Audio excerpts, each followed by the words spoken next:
ছুটি করছেন বাংলাদেশে, বিশেষ করে আপনার ভারতবর্ষ থেকে বহু সাংবাদিক আসছেন।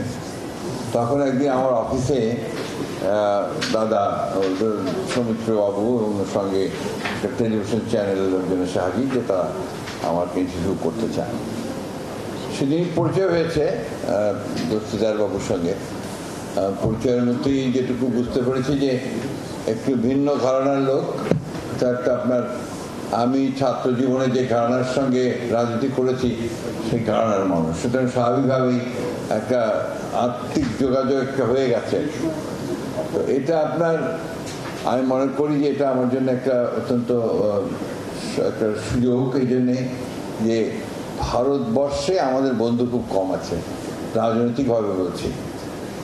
এই বন্ধুত্ব বাড়ানোর একটা সুযোগ আছে এবং একটা সুযোগ সৃষ্টি হয়েছে। সৌমিত্রবাবু খুব সাধারণ মানুষ, স্বাভাবিক। আমার কাছে সবচেয়ে ভালো লাগে যে ইজ ভেরি ইজি গোয়িং, এবং আপনার যতটুকু তাকে জেনেছি মনে হয়েছে যে উনি সাধারণ মানুষের কথা বলতে চান এবং একটু ক্রিয়েটিভ, উনি সৃজনশীল মানুষ।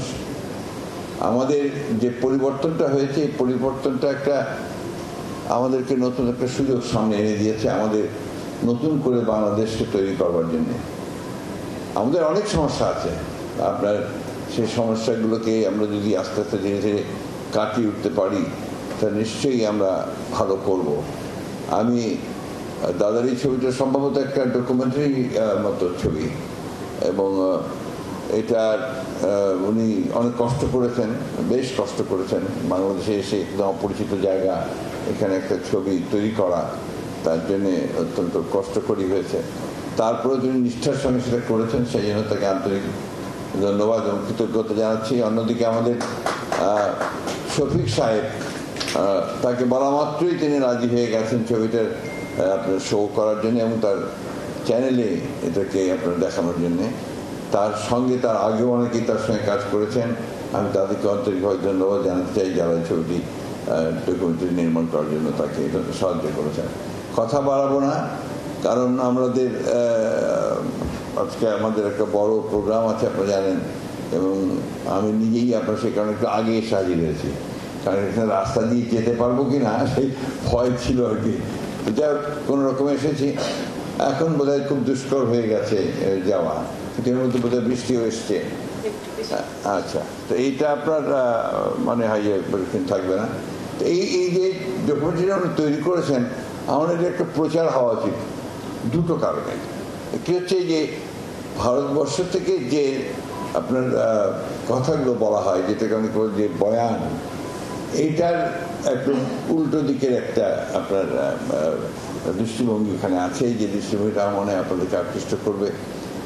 আমাদের তো সবসময় ধরে নেওয়া হয় যে আমরা বাংলাদেশে আমরা বোধহয় এখানে সবসময় আমাদের যারা সংখ্যালঘু আছেন তাদের উপর অত্যাচার করছি, নির্যাতন করছি, এ ধরনের। আজকেও এনটিভিতে আমাকে সকালবেলা ফোন করেছিল, এনটিভিতে, তো সেখানে একই প্রশ্ন। আমি বলি এখনো কি আপনাদের ভুল ধারণা যায়নি?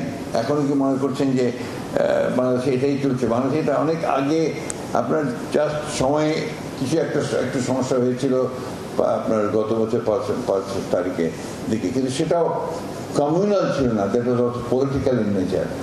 এইটুকু আমাদেরকে বুঝতে হবে। তো আমার মনে হয় আমরা যদি সবাই মিলে একটু চেষ্টা করি, আমাদের প্রতিবেশী ভারত, তাকে আমরা কখনোই সরিয়ে দিতে পারবো না, ইটস নট পসিবল। তাদেরকে যদি আরও কাছে টানা যায়, তাদের সেই মানুষগুলোর সঙ্গে যে আরও ঘনিষ্ঠ সম্পর্ক তৈরি করা যায় জনগণের সঙ্গে, এবং জনগণের সঙ্গে জনগণের সম্পর্ক তৈরি করা যায়, যেটা সবচেয়ে বেশি প্রয়োজন বলে আমরা মনে করি আর কি, সেই জায়গাটা আমরা কিছুটা এগিয়ে যেতে পারবো। আমি ধন্যবাদ জানাতে চাই দস্তিদাকে আবার, যে তিনি এই ঝুঁকিটা নিয়েছেন, সাহসটা করেছেন। এবং আমি দেখেছি কলকাতায় তিনি অনেকগুলো ইন্টারভিউ দিয়েছেন, আপনার ইন্টারভিউ উনি দিয়েছেন, যেগুলো তিনি জোর দিয়ে বলেছেন যে তোমরা যেটা ভারতবর্ষে চিত্রায়িত করার চেষ্টা করছো, বলার চেষ্টা করছো, সেটা কিন্তু আসলে বাংলাদেশে করছে না। বাংলাদেশের মানুষ নন কমিউনাল, বাংলাদেশের মানুষ কমিউনাল নয়, এই কথাটা উনি কিন্তু জোর দিয়ে বলেছেন।